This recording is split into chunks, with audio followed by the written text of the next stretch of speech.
जीवन में हर व्यक्ति सफल बनना चाहता है, लेकिन सफल बनने के लिए आपको अच्छे विचारों को अपनाने की जरूरत है। गौतम बुद्ध के उपदेशों से आपके जीवन में सकारात्मक बदलाव आते हैं और इससे आपका जीवन बदल जाता है।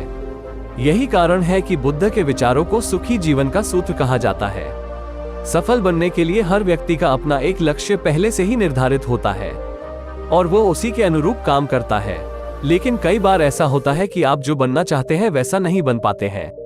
कुछ लोग इसे लेकर यह मान लेते हैं कि शायद उनकी किस्मत में ही यही लिखा होगा, तो वहीं कुछ लोग अपनी किस्मत को खराब कहने लगते हैं और कुछ लोग यह मानकर संतुष्ट हो जाते हैं कि शायद वो इसे डिजर्व ही नहीं करते थे। लेकिन इसका असली कारण कुछ और ही होता है। गौतम बुद्ध की इस कहानी से जानते हैं इसका क्या कारण है। एक बार गौतम बुद्ध को एक सभा में उपदेश देना था। सभा में करीब 100 से ज्यादा लोग उपस्थित थे और उनका इंतजार कर रहे थे।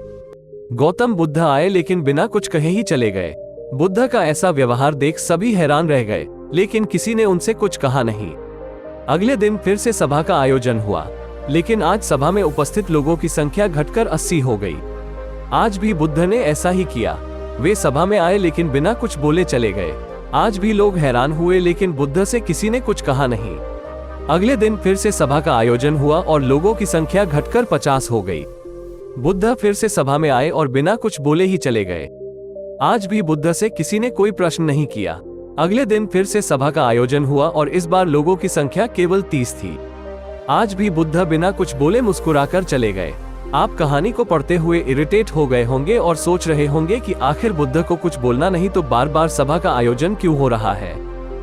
ठीक इसी तरह सभा में मौजूद लोगों को भी गुस्सा आ रहा था, लेकिन इसका जवाब जानने के लिए आपको धैर्य रखना होगा। अगले दिन फिर से सभा का आयोजन और आज सभा में केवल 15 लोग ही उपस्थित रहे। लेकिन आज गौतम बुद्ध ने अपना स्थान ग्रहण कर लिया और उपदेश देने के लिए बैठ गए। बुद्ध ने जिन 15 लोगों को उपदेश दिए वे उनके भिक्षु बन गए और इन लोगों ने आगे चलकर बुद्ध के ज्ञान को अलग अलग दिशाओं में फैलाया। एक बार इन लोगों ने बुद्ध से प्रश्न किया कि सभा का आयोजन होने के बावजूद भी आप क्यों कई दिनों तक बिना बोले ही चले जाते थे। तब बुद्ध ने उत्तर दिया, मैं उन लोगों की खोज में था जो लायक हों।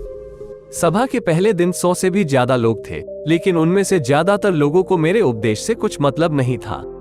इसके बाद जो लोग अगले दिन आए उन्हें भी मेरे उपदेश से कोई मतलब नहीं था। वो तो केवल इसलिए आए थे क्योंकि वो देखना चाहते थे कि आखिर सभा में होता क्या है।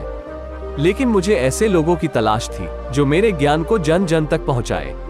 मैं कई दिनों तक इसलिए बिना बोले चला गया क्योंकि मैं ये देखना चाहता था कि आखिर वो कौन लोग हैं जो सच में मेरे उपदेश को सुनना चाहते हैं और जिन्हें वास्तव में ज्ञान पाने की प्यास थी। ऐसे लोग ही रोज आए।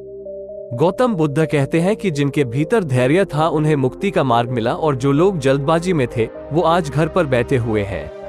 बुद्ध कहते हैं कि जिन लोगों में धैर्य का गुण होता है वे जीवन में कुछ भी पा सकते हैं, फिर चाहे आपका लक्ष्य कुछ भी हो। बिना धैर्य के कोई भी सफलता के लक्ष्य तक नहीं पहुंच सकता। दोस्तों, आपको ये वीडियो कैसी लगी मुझे कमेंट करके बताएं और अगर वीडियो अच्छी लगी हो तो वीडियो को लाइक और चैनल को सब्सक्राइब करें।